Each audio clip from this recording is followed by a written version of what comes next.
Hello everyone. Our presentation today is on earlier detection of breast cancer in Saskatchewan First Nations women. We are Group 8 and our pseudonym is Save the Twins. Presenting today is Gujinta, Craig, Megan and Ola. By way of introduction, breast cancer is the most common cancer in Canadian women, accounting for 26% of all cancer cases.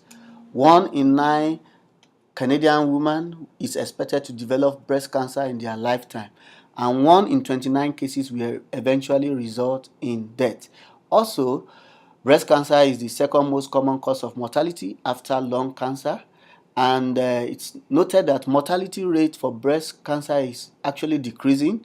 Since the 1980s, it has fallen by 42%, and this is due majorly to increased screening for breast cancer.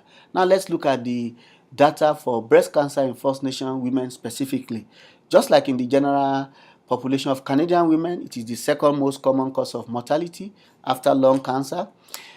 But the incidence rate for breast cancer in First Nation women is lower.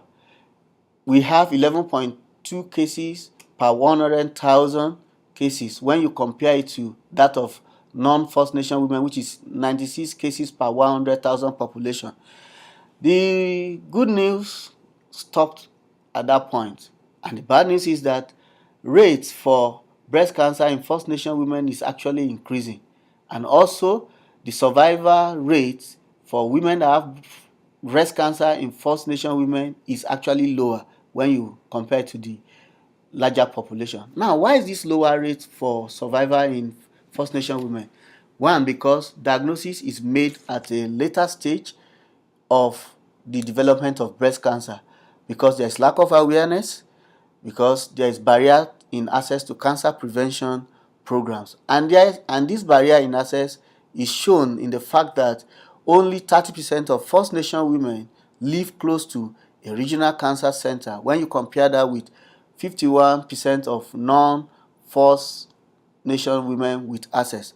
What does this mean? What is the interpretation? I will pass it to my colleague to continue the presentation. Thank